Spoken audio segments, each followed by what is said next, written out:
Good morning, Ninja Nation!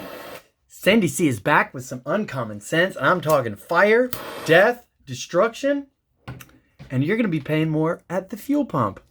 Betcha. All right, guys, Sandy C is back. Hey, sorry this video was supposed to come out a couple days ago, but technical difficulties. But let's get into it, because actually some new things have developed since, so we can include this in this report. And what am I reporting here? Holy cow. A lot of deaths, a lot of fires. This is all to do with oil, okay? So what does that mean? First off, ding, ding, ding. You should already be thinking, your butt's already itching. You hit the like, you're going to let this play, and maybe you're going to go out the door right now and head to the gas station, because things like this happen, fuel prices go up. We're already expecting it to go up in the summer, but events like what I'm about to tell you exacerbate that tremendously, okay? Let's just start. At Pemex oil facilities in Mexico last week, February 23rd, we had not one of their facilities, but 3 of their facilities catch fire, okay? We've got a blast at an oil pipeline in Nigeria. We've got a Russian oil depot that has been exploded. The Philippines, they're scrambling right now to contain an oil tanker that sunk and is spilling oil right now. Okay. Indonesia, there's a fire and explosion at an oil depot. And Citgo in Texas had a fire as well. Okay. So let's get into these real quick. And please hit the like, please subscribe if you like stuff like this. And we're just going to go through these real quick, because you always want to do some of your own research. I'm not saying any of these are conspiracy or anything like that, so let's not go there. But 1, 2, 3, 4, 5, 6 headlines, 8 fire depots in under 10 days that have, in under 2 weeks that have gone up. That's fishy. That's fishy. And my house is clean, so it ain't coming from here. It's got to be coming from here. So let's check it out. First, Pemex, Mexico City. 3 fires break out Thursday at different facilities in Mexico and the U.S. operated by state-owned. That kind of becomes a theme in what I'm going over here. Mexican oil company Pemex, leaving 5 missing and 8 others injured. Wow. Okay. The cause of the fire, which has been put out, has not yet been determined. All right. There's one of them. That's 3 fires, 1 company, 3 facilities. Wild. Okay. Nigeria. Nigerian oil pipeline kills 12 people dead in a pipe explosion. Oil pipeline explosion in Nigeria. Emahua, Nigeria, an explosion on Nigerian oil pipeline owned by Shell killed at least 12 people, on Friday, authorities at the scene said. While members of the affected community said they feared many more had died in the blast. So that's interesting. We got, they're fearing more had gone. Okay, so what is that? Oil theft and pipeline sabotage are common in the southern oil production heartland of Nigeria. The methods used to steal oil often result in accidents that cause fire. In April of last year, similar disaster killed 100. Cross that off my vacation list. Okay, then let's go. We've got a Russian oil depot that catches fire hundreds of miles from the Ukraine. They're thinking it's a possible drone attack. Okay, that makes sense.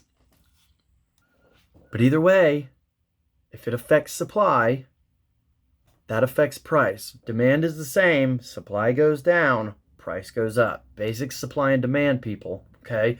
So you don't have to look too deep. You don't have to look too deep unless that's what you want to do. But that doesn't matter.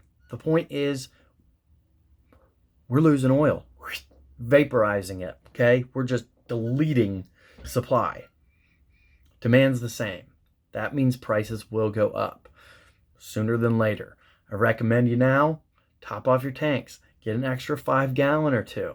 Okay? If you're going to be crazy and store a whole bunch of it, Remember, you need to add a stabilizer to your fuel because your fuel loses about an average of about 1 octane per month.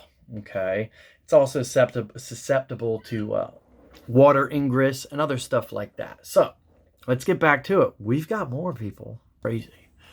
Okay, so we got a Russian oil depot, probably a casualty of war. All right, here's a big one.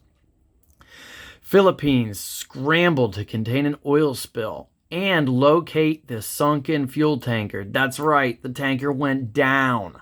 Okay, Manila, March 3rd.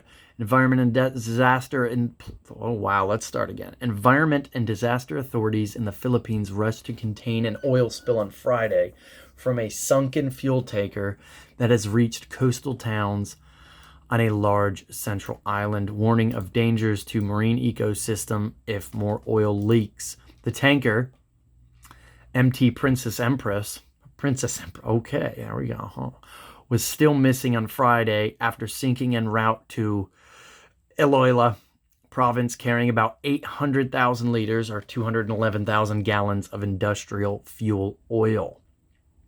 The vessel had engine trouble on Tuesday due to overheating and drifted due to rough sea conditions. According to the Coast Guard, it was not immediately clear what caused it to sink, but all 20 crew members were rescued before it went down. Well, that's pretty good, but we still have a tanker out there leaking oil. And that's all oil. Even if it wasn't coming here, it was going somewhere else. Well, then, if it didn't make it there, then some of the stuff coming to here has to go there to supplement. Vis-a-vis, thus. The supply is down. Okay, there's more. But wait, there's more. Let's go to Indonesia. We've got a fire that kills 17 and thousands are evacuated. Large fire broke out at a fuel storage depot in Indonesia's capital, killing at least 17 people, injuring dozens of others, and forcing the evacuation of thousands of nearby residents after spreading to their neighborhood. Yay! Jakarta, Indonesia. Large fire broke out. Plumpang fuel storage station operated by, here's another theme, state-run oil and gas company, Pertamina, is near a densely populated area, and it supplies 25% of Indonesia's needs. Well, there you go, people. This one place supplies 25% of Indonesia's fuel. Okay, so we take Indonesia's fuel, we're going to cut 25% off the top. They've got that void. Where's that going to come from? It's got to come from other places. That causes a strain on the entire global supply chain and causes prices to increase. I mean, for one, you've got all the damage to the facility that need to be paid for, millions, probably billions of dollars worth, that it's going to have to be recouped over the next several years. But just leading up until then, that's instantly, a drop in supply, and it's got to be made up somewhere. But wait, there's more. Okay, and this one just happened yesterday morning. Citgo reports a gas flaring at a Texas oil refinery. Venezuela's Citgo reported a fire and excessive gas emissions over the weekend at its oil refinery in Corpus Cristi. Oh boy. A leak in the Unibond process unit resulted in a fire and a flaring event at the Citgo Corpus Christi East refinery. The refinery said in a statement Friday night to the Texas Commission on Environmental Quality, the incident resulted in emissions that are estimated to be above reportable quantities. The refinery said the emissions of sulfur dioxide began Friday afternoon. Operations personnel and the emergency response team responded quickly and safely to extinguish the fire and minimize emissions. The 167,000 barrel a day capacity refinery has east and west plants that are near each other and together make up Citgo Corpus Christi. Okay, YouTube, there you have it. In less than 2 weeks, we've got 8 oil facility fires. And that was kind of just a quick search. I almost got sick of finding this crap. Who knows? There could be more out there. Coincidence, pattern, conspiracy, I don't give a shit. Okay? I don't care about that. And that's not what you should be arguing about either. The point is this shit happened. Okay? So how do you get ready for it now? And how do you get ready for it in the future? Because conspiracy, coincidence, whatever you want to call it, this stuff has been happening more. But regardless if someone's pulling the strings or it just happens to be crazy, natural coincidence, doesn't matter to you or I, okay? We're not big enough to handle and do anything about the whole conspiracy of it if there is one, okay? That part doesn't matter. What we can do is prepare as best we can here and now, okay? So if you like advice like that, hit the thumbs up and the subscribe, okay? We can only do so much as this little, look at me, I'm just a jackass with long hair in a little office, okay? What am I really going to do? Go get those guys? No. All I can do is take care of myself and my family. How am I going to do that? All my vehicles are going to get topped off, and I don't let them go below a quarter tank. Okay, the other thing I'll do is, I've got gas cans in my garage. Now, I own a lawn and landscape business, so I do have an excessive amount of gas cans and fuel, but that makes it even more important for someone like me because I'm really going through it. My whole entire business relies on it. And I can't just go to every single customer every single time something like this happens and hit them with a fuel surcharge. Here, a fuel surcharge. No, I've got to try and plan and budget ahead to try and beat things like this so that I don't have to pass as much on to the customer or even to myself personally. So I'm going to keep everything filled up over a quarter tank. That's just what I'm going to do. Okay, I'm also going to keep my 5-gallon gas cans or, bigger ones filled. If I know they're going to be a little long, if you're someone that's not in landscape business and you know how much fuel you go through and you get extras, get a product. I'm not endorsed by this, just saying this one, like Stabil. It's an oil fuel stabilizer. That way it'll maintain the octane and keep any water out.